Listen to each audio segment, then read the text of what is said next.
groovy? Well, I guess. We've still got 2.5 minutes. Well, that's what I was going to ask. So, Yeah. Les will give us, because we go by sure. the people that are online. Okay. And so that's why it's important for us to have a perfect start. Not perfect, an adequate start. That's what I strive for, is adequate. Yes, in my athletic career, I strove mightily to be adequate.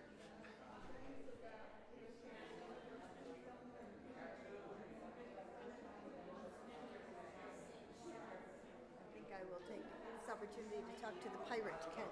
There you go.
Yep.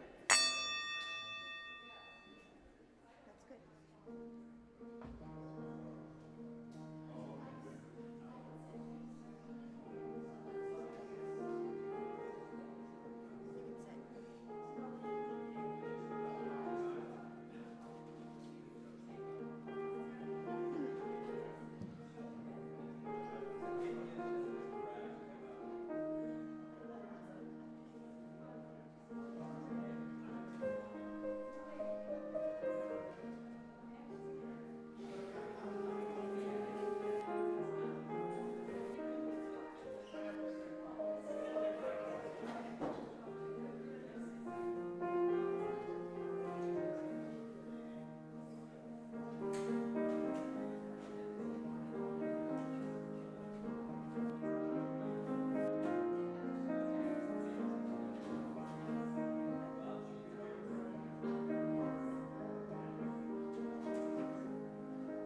I'll sing the first time through, and then you can join me. Between stanzas, I can't talk and do this at the same time, between stanzas, there will be a 4-measure break. If that doesn't make any sense to you, just wait for me to start singing again and join me. Oh, I realize Hello, people over there that I can't see. Why, hello. There. That's much better. All right.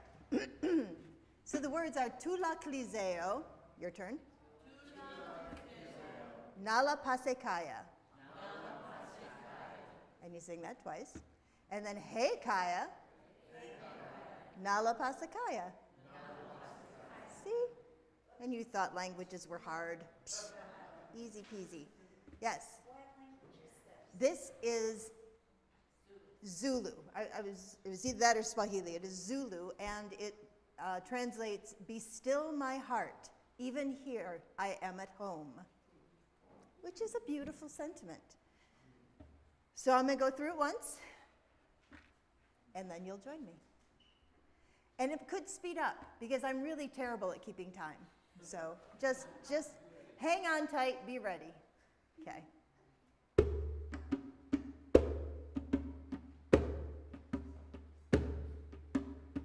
Tu la cliseo na la pasekaya, tu la cliseo. I'm doing it double fast. Stop. Zoop, zoop, zoop, zoop. Okay.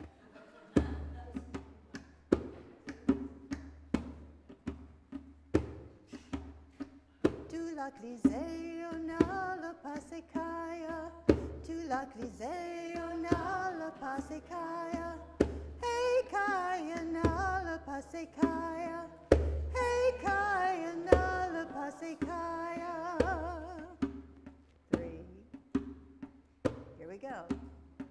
Tu la cliseo na la pasekaya, tu la cliseo na la pasekaya. Hey kaya na la pasekaya, hey kaya na la pasekaya. 3. Now I think I need to speed it up because my hands and my voice are nowhere in sync.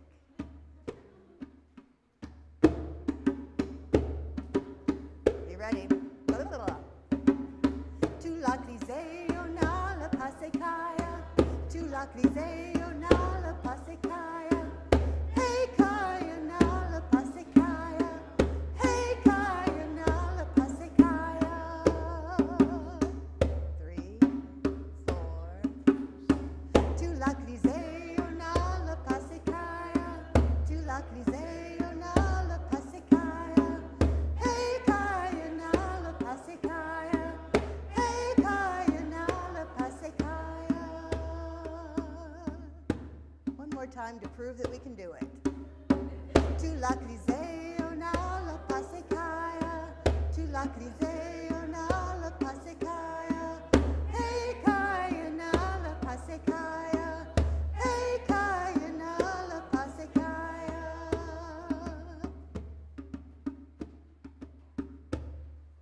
Thank you for entertaining me.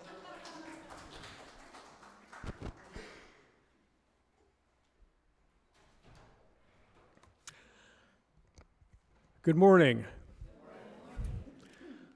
Welcome to the beloved community known as UU Amherst. I'm Randy Kent, the board president. We realize that you have many options for how to spend your Sunday morning, and we're grateful you decided to spend it with us. We send a special warm welcome to those joining by live stream, as well as those who will view the recorded version of the service in days to come. What an amazing time to be alive. And we begin our services with all ages present in this space that we refer to as the chapel. We'll sing together and share some special moments, after which children and youth will be dismissed to morning activities following the time for all ages. Nursery care for infants through preschool is available every Sunday in the room just beyond the atrium, through the green and growing space adjoining the chapel. For those gathered in the chapel, I invite you to put your phones on airplane mode, or as we like to call it here, worship mode, so that you and all may be fully present and free from distraction, as well as freeing up our web bandwidth so our live streaming friends are able to enjoy the service without disruption.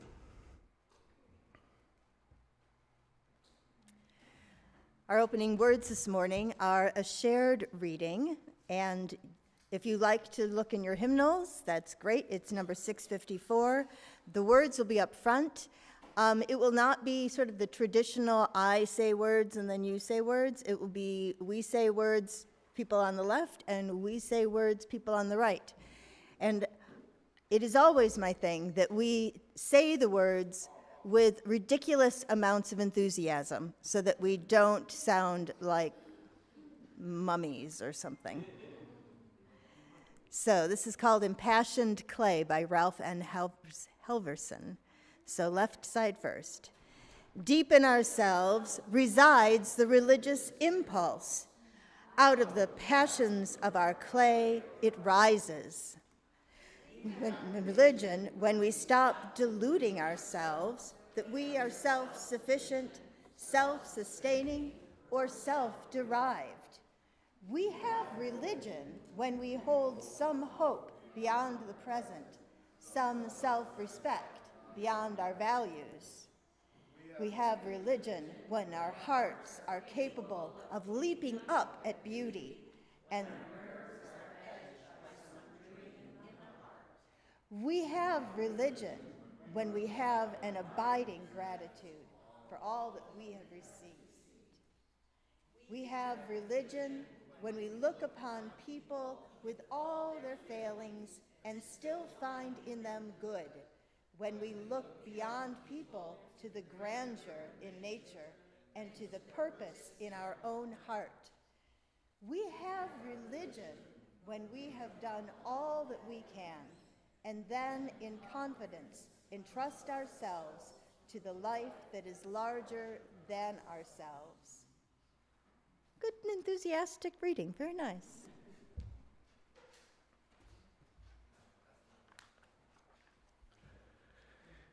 It is our custom when we gather to light a chalice. The chalice is a cup or vessel that symbolizes the gathered community. The flame represents the spark that each one of us brings to represent the light of truth, the warmth of community, and the fire of commitment to bring more compassion and justice to the world. Please join me in our chalice lighting words as Jackie lights the flame. We gather this hour as faith, with joys and sorrows, gifts and needs. We light this beacon of hope, sign of our quest for truth and meaning, in celebration of our life together. Each week, as we light the chalice to symbolize the gathered community, we also acknowledge that our church is built on holy ground, ground that was first cultivated and occupied by the Haudenosaunee and those known as the Neutrals. We offer this libation as our giveaway, a symbol of our respect for and deep connection with the land.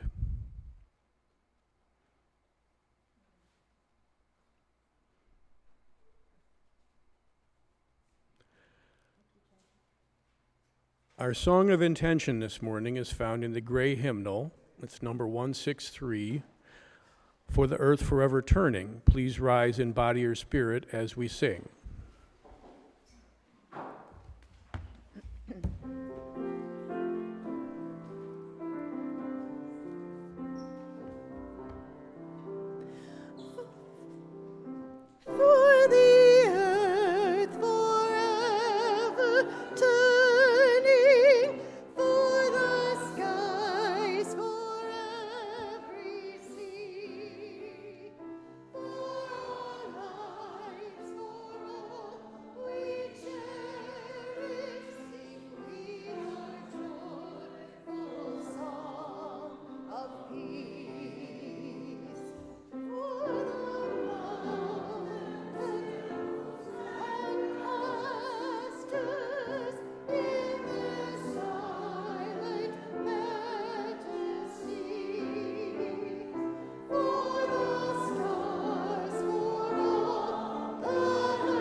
may be seated.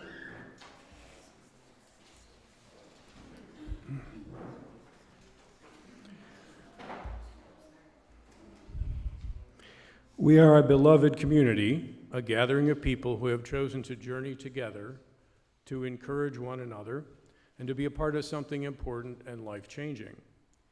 Because we aspire to be such a people, we make bold promises about how we will be with one another. Whether today is your first time, or you made UU Amherst your longtime home, you were invited to share in our sacred promise.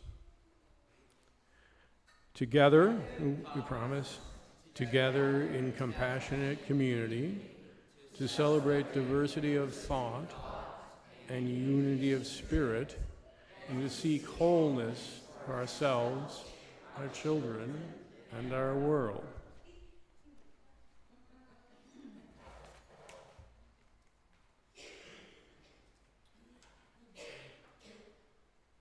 Each week, we bring our whole selves into this sacred time, our joys, our concerns, our sorrows, and the table where we gather is at the center, or maybe we can call it at the heart of this congregation. I invite you to come forward as you will and to place a stone or a shell on the table labyrinth in recognition of all that you bring today. Come forward.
Spirit of life and love, the bond of this gathered community, we bring to this circle those whose hearts are heavy and those whose hearts are full.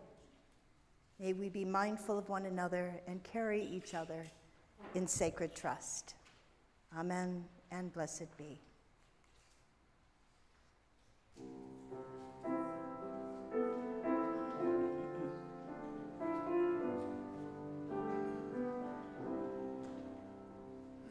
Spirit of life, come unto me. Sing in my heart all the stirrings of compassion. Blow in the wind, rise in the sea. Move in the hand, giving life the shape of justice. Roots hold me close, wings set me free. Spirit of life, come to me, come to me.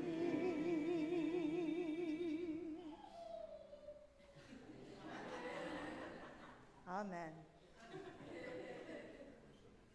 It's our time for all ages. Some of you may recognize the video about to happen.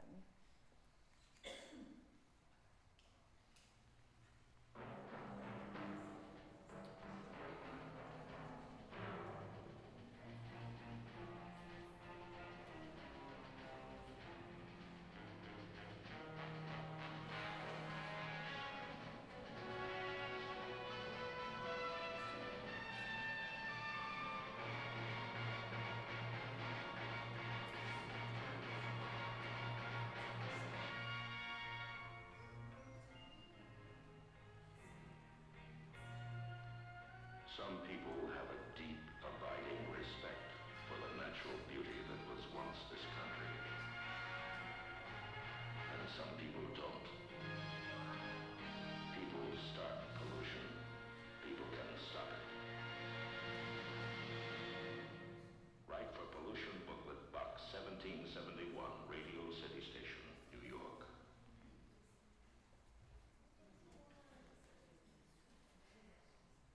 That commercial aired in the early 1970s. It's a little problematic as we look back 50 years, because the Indian was actually played by an Italian American. But our history is what our history is, right? When we learn better, we can do better. But the message of that commercial had a huge impact. Now, for those of you who don't remember those times, people actually used to litter like this, throwing things out of cars. Oh, I'm done with my McDonald's. Pew, out it goes, keeping my car clean. People just thoughtlessly littered to the point where it became a national problem, required a national approach. This commercial helped to reduce litter by 88% in 38 states. The power of a message, right? The Keep America Beautiful commercial featuring the crying Indian shook up my religion. Before that, my life was neatly divided between holy and profane. Holy things were otherworldly. God was somewhere up there in heaven, keeping track, keeping score. And the earth was ours to use up. It was made for us. We could do whatever we wanted with it. So I was about 10 when this commercial aired. But even at 10, I could see that the earth had value all on its own, that there was not this big divide between holy and profane. Earth was holy. Life was holy.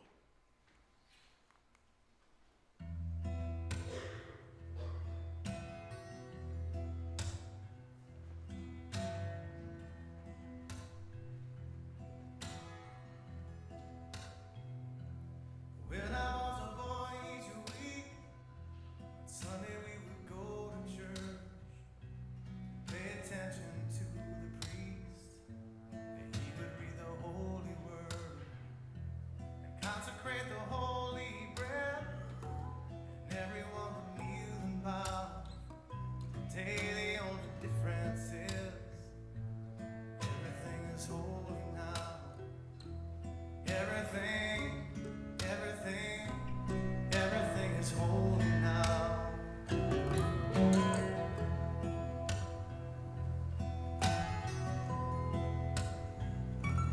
When I was in Sunday school,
say, see another new morning come.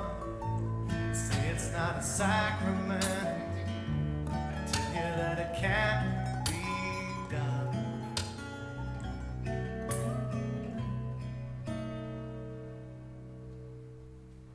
This morning outside I stood, I saw a little red-winged bird shining like a burning bush and singing like a scripture verse. It made me want to bow my head. I remember when church let out, how things have changed since then. Everything is holy now. It used to be a world half there, heaven's second-rate hand-me-down. But I walk it with a reverent air, 'cause everything is holy now.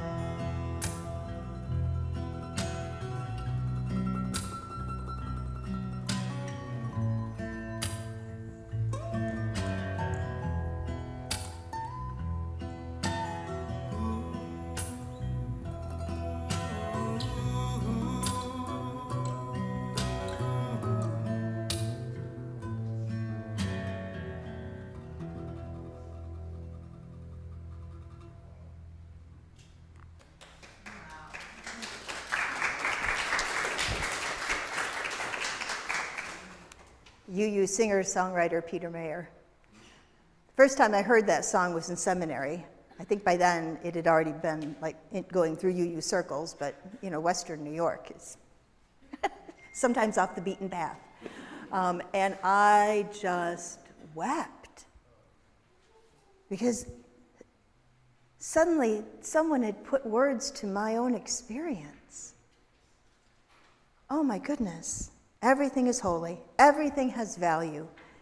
And that does not necessarily mean that the idea of God has less value.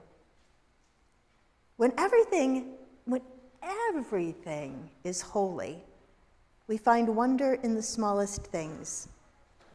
Catching sight of a fox as it scampers into the woods, observing goldfinches and admiring their flight pattern. How do they get anywhere? It's amazing. The other morning I watched a hummingbird as it nervously, looked nervous to me because they move so fast at the feeder. But it's not just what's outside of us, because we are holy too. Our bodies are incredibly complex. Our ability to think, to create, wow. And that ability to create, that creative spark, makes us one with the creative energy of the whole universe. Unbelievable. Well, no, it's actually very believable. Wrong word, Michelle. When we recognize that everything is holy, we are changed. In the same way that millions of people saw a commercial and changed their habits, we are changed when we realize that everything and everyone is connected and holy. We're going to invite our children, youth, and truly any interested adults who would like to go out with Eve Talbert and do a little plant identification. So we're going to sing the folks that want to participate in that, and they can move out. And then we will move into the sermonizing.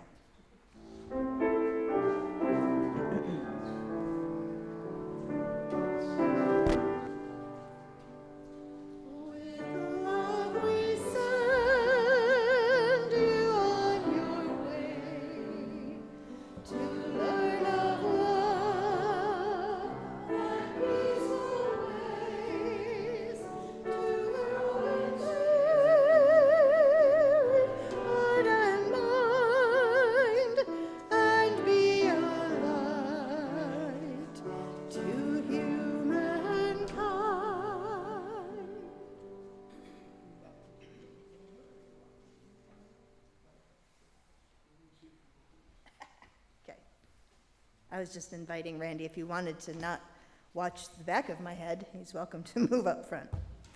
Back of my head is fascinating.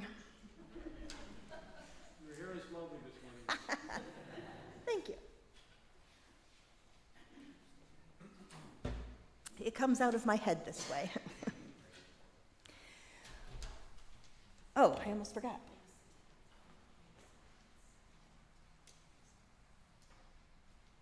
Since I'm going to be talking about religious humanism, I thought I'd wear my Happy Humanist stole. And that's what it's actually called, the Happy Humanist. Is that not the most adorable logo in the world? Woo! Okay, so I'm going to be the Happy Humanist.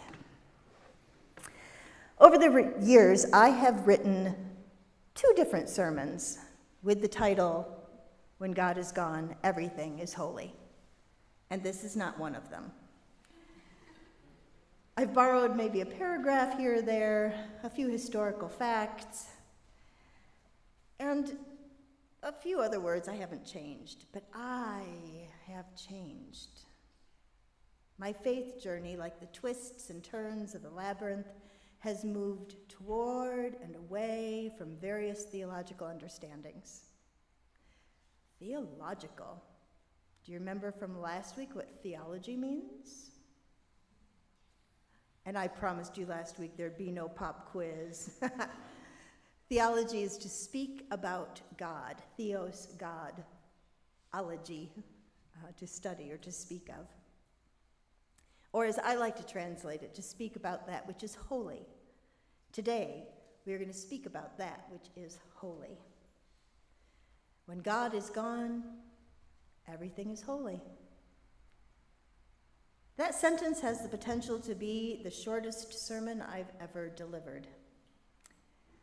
And the sentence is not even original to me. It's the title of a book by the religious naturalist Chet Ramo, author of 16 books on science and nature. Plus, can you bring me down a little bit? I feel boomy. So, I will be referencing 2 books throughout the sermon today. When God Is Gone, Everything is Holy, Chet Ramo, and Reason and Reverence by William Murray. Truly, there's no pop quiz, but I wanted you to see that if you were interested, there are books. You could read them.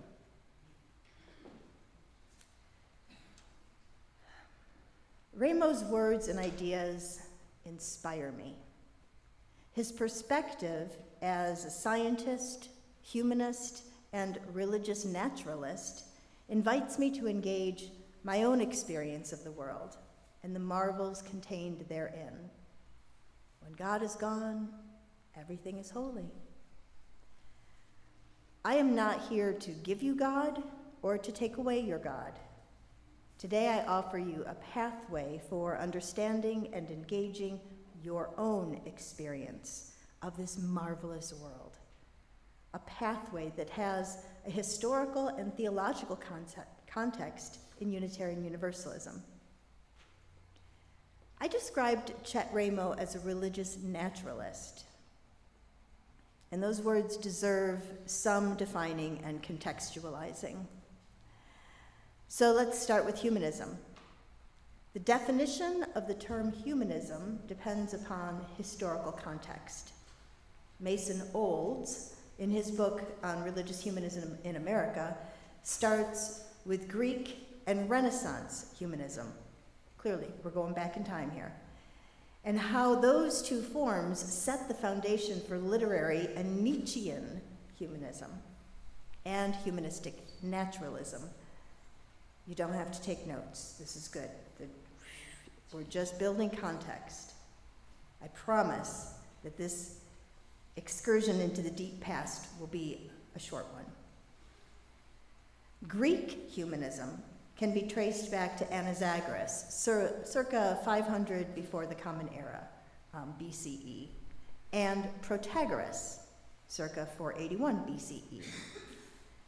These thinkers questioned the superstitious beliefs of their time.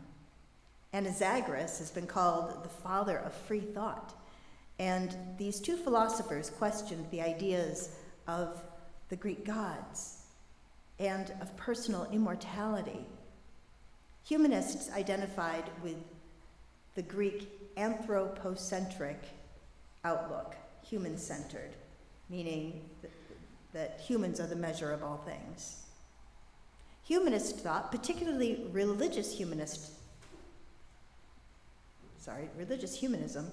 can be linked to the Renaissance, with the emphasis on enjoying life to the fullest and developing human potential.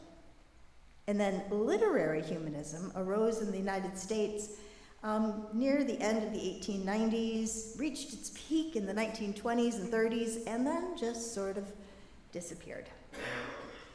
Literary humanists advocated a good education in the humanities. How many of you took courses that were described as being humanities in high school, college, beyond? Yeah, a good plenty of us.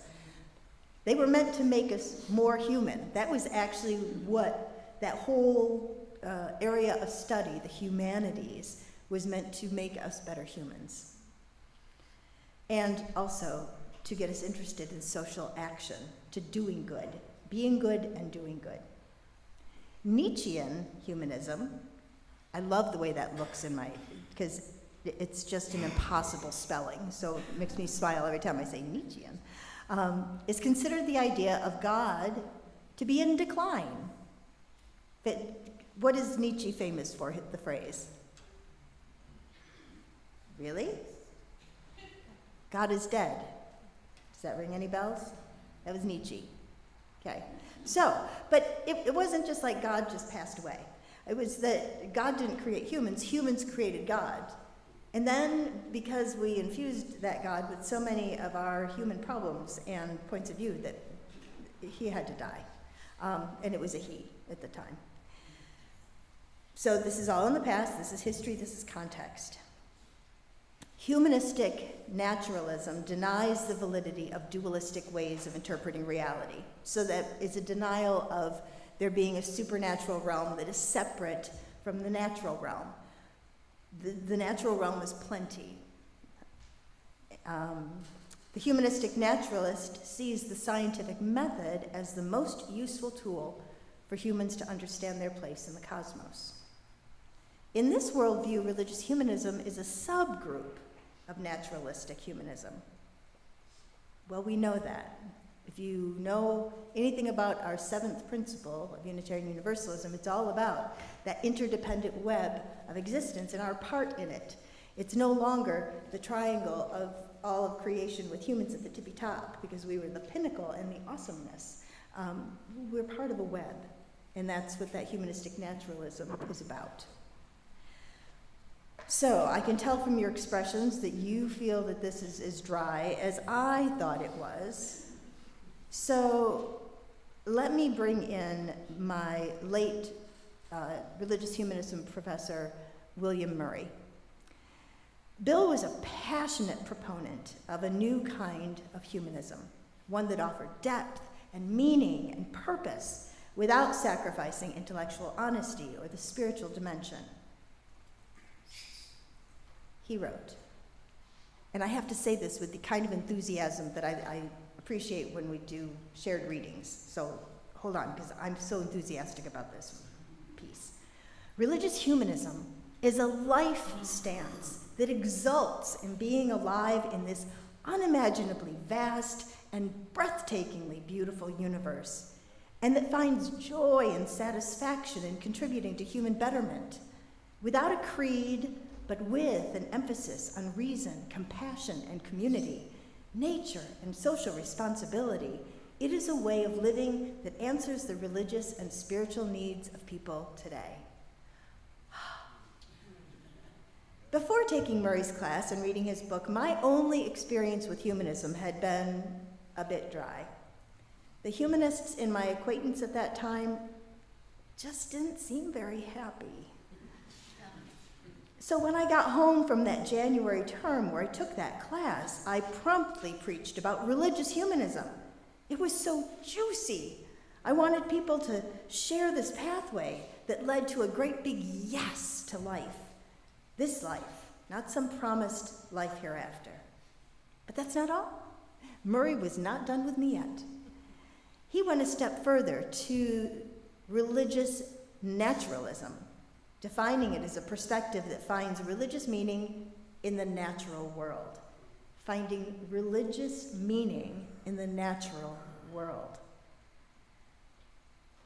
Since Murray did not consider himself a theist, he described himself as a humanistic religious naturalist.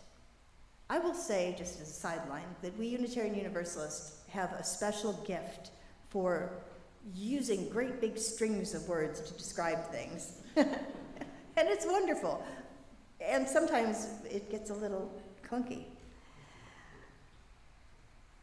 He considered this humanistic religious naturalism pathway to be the basic theological perspective of all liberal religion and of Unitarian Universalism in particular. Okay.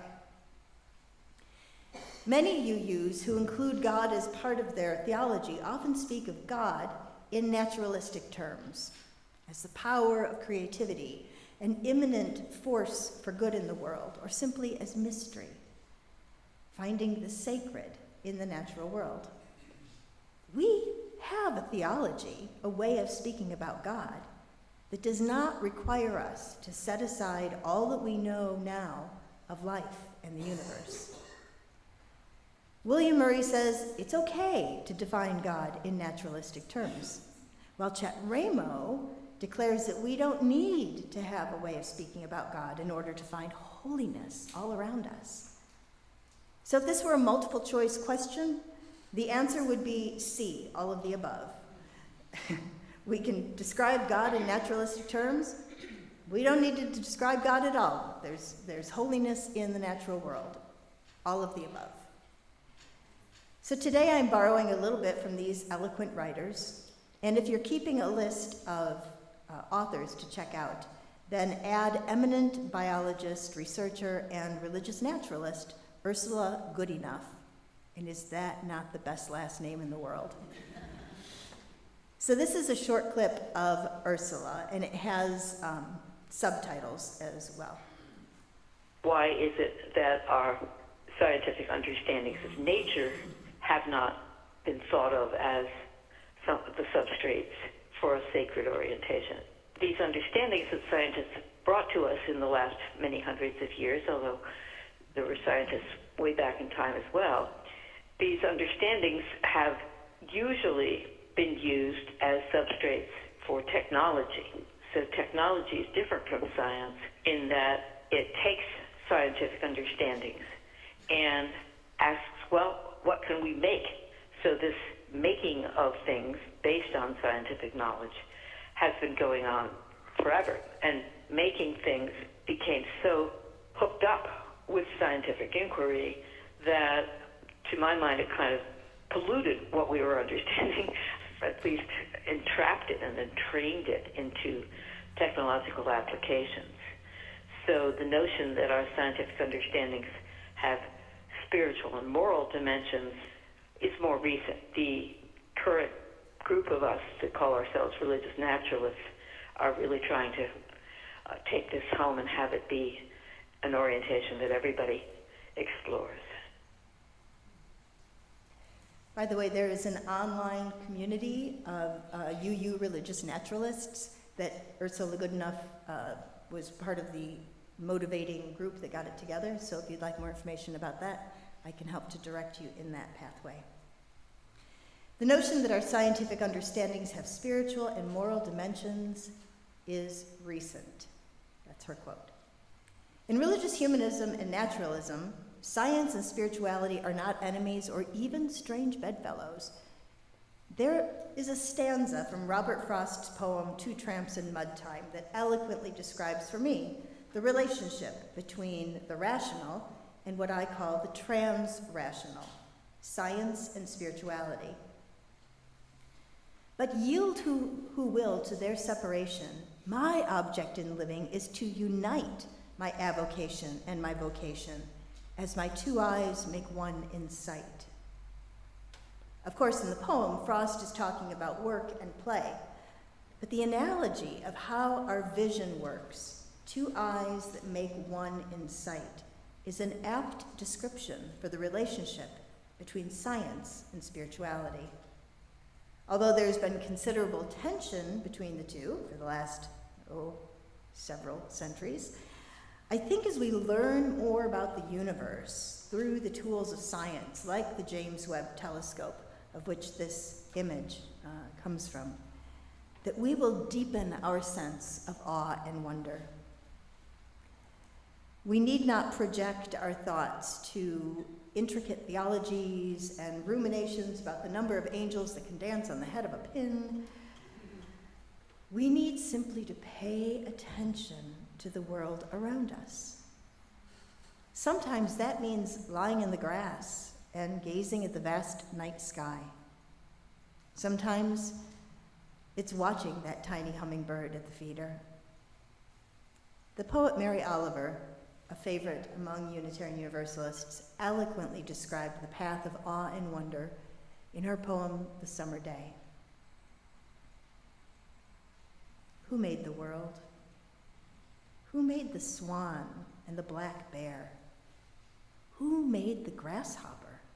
This grasshopper, I mean, the one who has flung herself out of the grass, the one who is eating sugar out of my hand, who is moving her jaws back and forth instead of up and down, who is gazing around her with enormous and complicated eyes.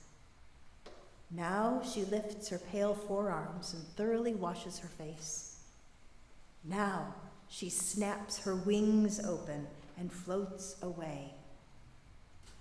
I don't know exactly what a prayer is.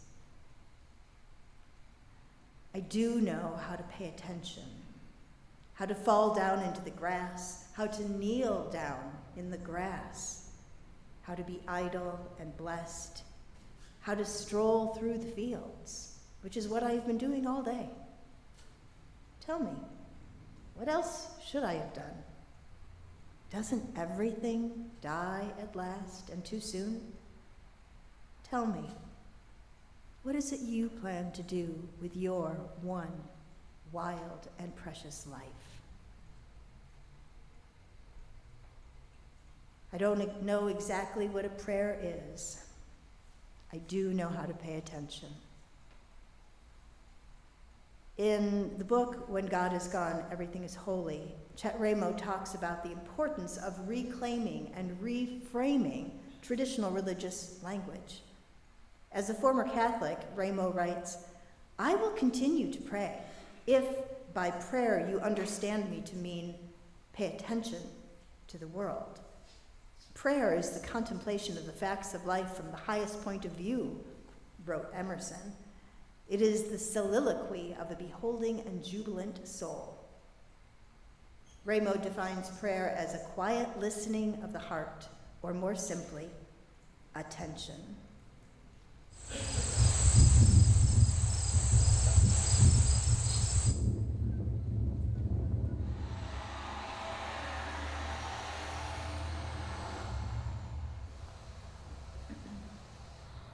I've been walking this path almost every day back and forth, going on 40 years now.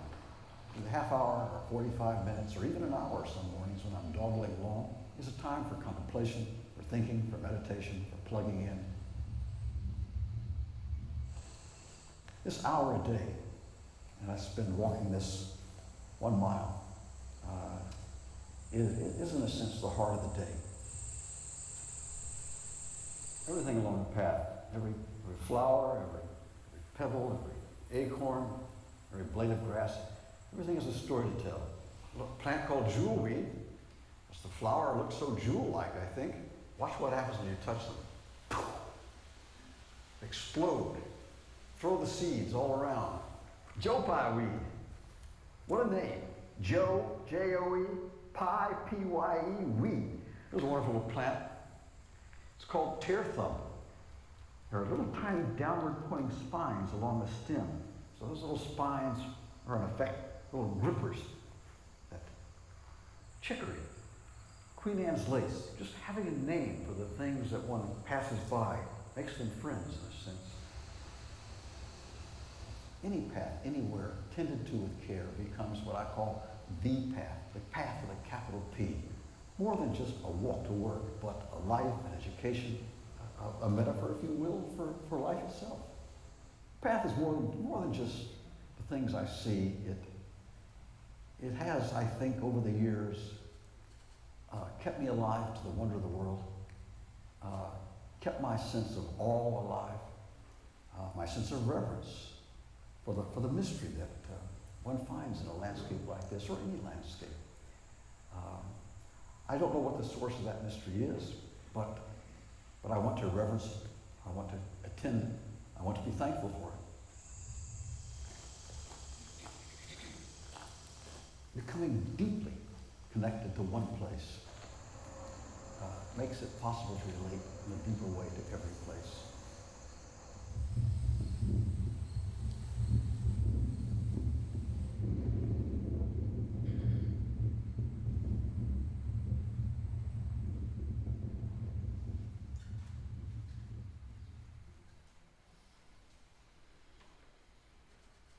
I don't know what the source of that mystery is, but I want to reverence it. I want to attend it. I want to be thankful for it. Ramos says that those three little words, I don't know, may be science's most important contribution to human civilization. Yes, we have learned an astonishing amount about how the world works, but of equal significance is our growing awareness of how much we don't know.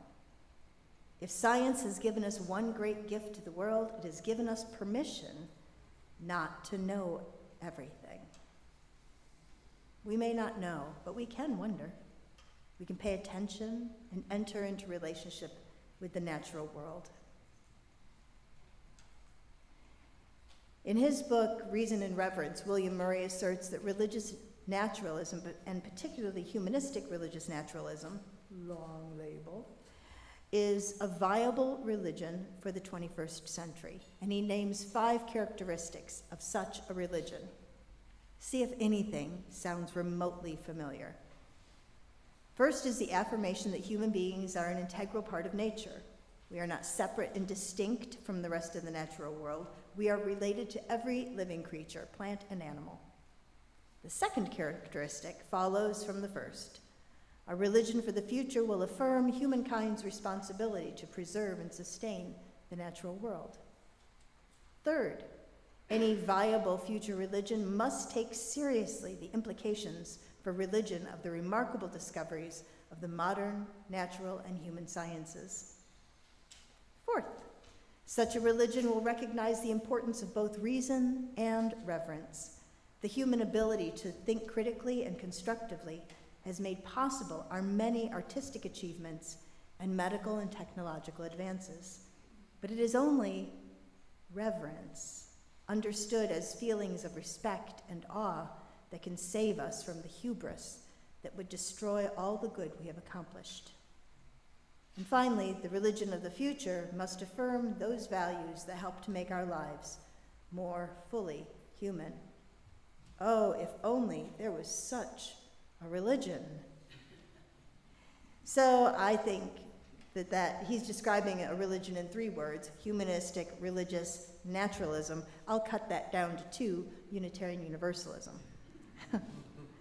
He asserts that becoming more fully human involves the transformation of the mind and the heart from self-centeredness to a sense of one's self as part of a larger, sacred whole, and to a deep commitment to the human and natural worlds. It is about the transformation from a shallow life of fear, greed, hedonism, and materialism to a meaningful life of love and caring, gratitude and generosity, fairness and equity, joy and hope, and a profound respect for others. We began our time together with a shared reading of what it means for us to have religion. We have no need for complicated theologies and creedal statements that ignore 2,000 years of human knowledge. We do not have to check our reason at the door when we enter this sacred space. And truly, we find sacred space everywhere. So let's end as we began, with our shared reading. And this time, let's up the enthusiasm level to at least like a 6. We were at a good 4 earlier. I think we can manage a good 6. Left side first. Deep in ourselves resides the religious impulse. Out of the passions of our clay it rises. We have religion when we stop deluding ourselves that we are self-sufficient, self-sustaining, or self-derived. We have religion when we hold some hope beyond the present, some self-respect beyond our failures. We have religion when our hearts are capable of leaping up at beauty, when our nerves are edged by some dream in the heart. We have religion when we have an abiding gratitude for all that we have received. We have religion when we look upon people with all their failings and still find in them good, when we look beyond people to the grandeur in nature and to the purpose in our own heart. We have religion. And then in confidence entrust ourselves to the life that is larger than ourselves. Please rise in body or spirit as we do a little singing. Just as long as I have breath, it's number 6 in the gray hymnal. Slides will be available.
Standing as we extinguish our chalice and close this portion of our service.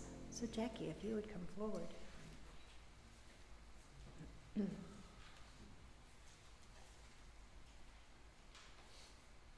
Together. We extinguish this flame, but not the light of truth, the warmth of community, or the fire of commitment. These we carry in our hearts until we are together again. Please be seated for some meeting announcements.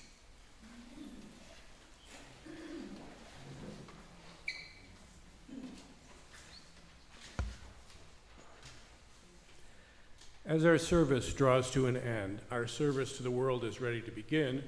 Let me tell you about some of the opportunities to connect and to serve in the days to come. By the way, it's that time of year when we feel the need to remind you to lock your vehicles in our parking lot. We cannot be held responsible for any items that are shared with you by those who have an overabundance of zucchini or other issues. Our Church of the Wild Sunday morning meditations in the Ecology Center behind us continue with volunteer leadership. See your order of service for that information. We are an all-hands-on-deck kind of church. That means there are many ways to get connected through volunteer opportunities.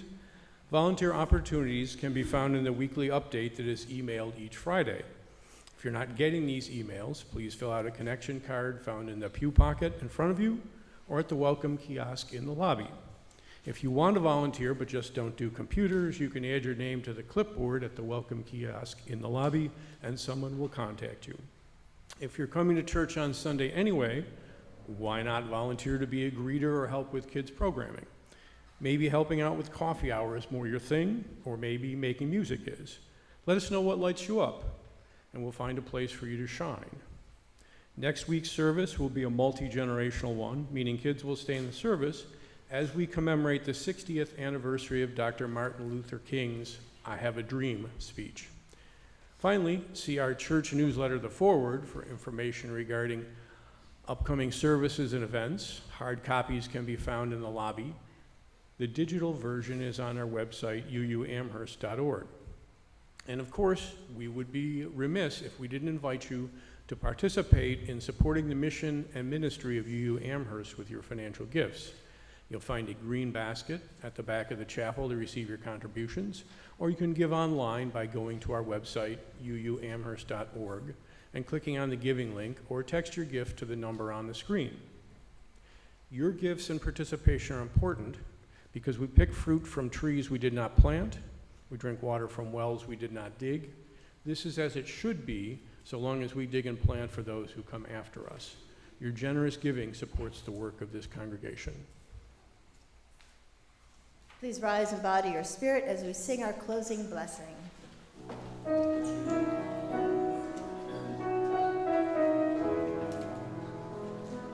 Travel light and travel easy till I see you once again.